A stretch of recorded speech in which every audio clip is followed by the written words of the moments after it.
मीठापुर नाम के एक छोटे से गांव में बलवान अपने परिवार के साथ रहता था। बलवान बहुत ही समझदार और अच्छा लड़का था। गांव में सब उसकी तारीफ करते थे। बलवान को जानवरों से बहुत प्यार था। उसने बहुत सारे जानवरों को अपना दोस्त भी बना रखा था। उसके घर के आंगन में एक नीम का बहुत बड़ा पेड़ था। एक दिन बलवान अपने घर के आंगन में बैठकर पढ़ाई कर रहा था कि तभी उसको कुछ आवाज सुनाई दी। ऐसा लग रहा था जैसे ये किसी चिड़िया के बच्चे की आवाज है, पर ये कहाँ से आ रही है वो समझ नहीं पा रहा था।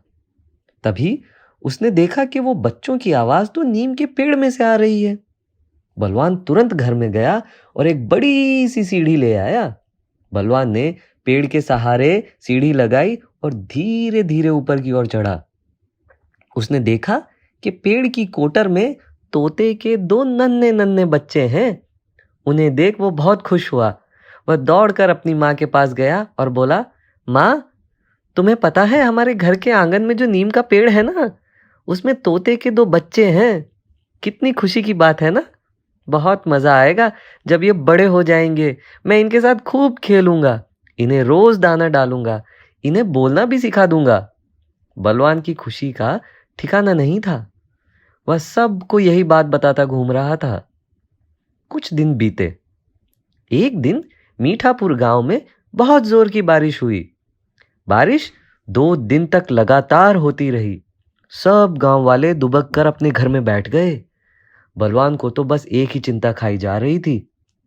वो उन बच्चों के बारे में सोच रहा था। 2 दिन बाद जब बारिश रुकी तो गांव वालों ने देखा कि चारों तरफ पानी ही पानी भरा हुआ है।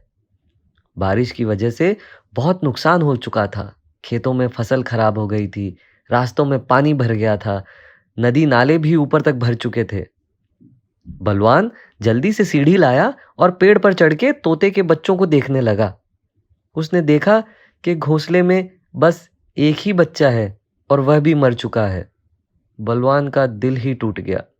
वह अपनी माँ के पास गया और बोला, माँ, तोते के बच्चे भी नहीं बचे, अब मैं किसके साथ खेलूंगा।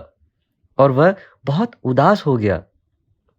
माँ ने बलवान का दिल रखते हुए कहा, कोई बात नहीं बलवान, अगली बार फिर जब बच्चे होंगे ना तब खेल लेना। अब जाओ सीढ़ी अंदर लाकर रख दो। बलवान बड़े उदास मन से सीढ़ी लेने गया। वह जैसे ही सीढ़ी उठाने के लिए झुका, उसकी नजर पास में रखे गमले के पास गई। उसने देखा कि गमले के पीछे दुबक के तोते का दूसरा बच्चा बैठा हुआ है। बलवान ने जल्दी से उसे उठा लिया। वह बहुत डरा हुआ था और बारिश में पूरा भीग गया था।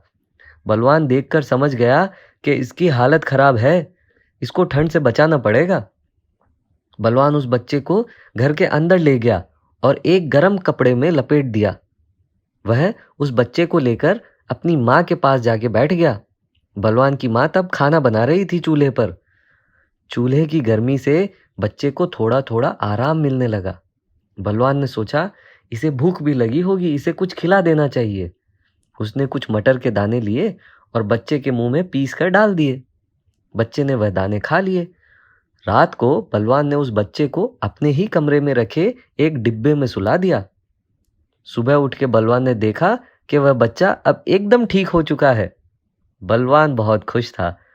अब वह दिन भर उसका ध्यान रखता और उसके साथ खेलता। बच्चा अब धीरे धीरे बड़ा हो रहा था और एक सुंदर तोता बनता जा रहा था। बलवान ने सोचा, इसका कुछ नाम रखना चाहिए। तो दोस्तों, बलवान ने अपने तोते का क्या नाम रखा? हमें कमेंट करके ज़रूर बताइएगा। और जानने के लिए देखें इस कहानी का अगला भाग अगले हफ्ते।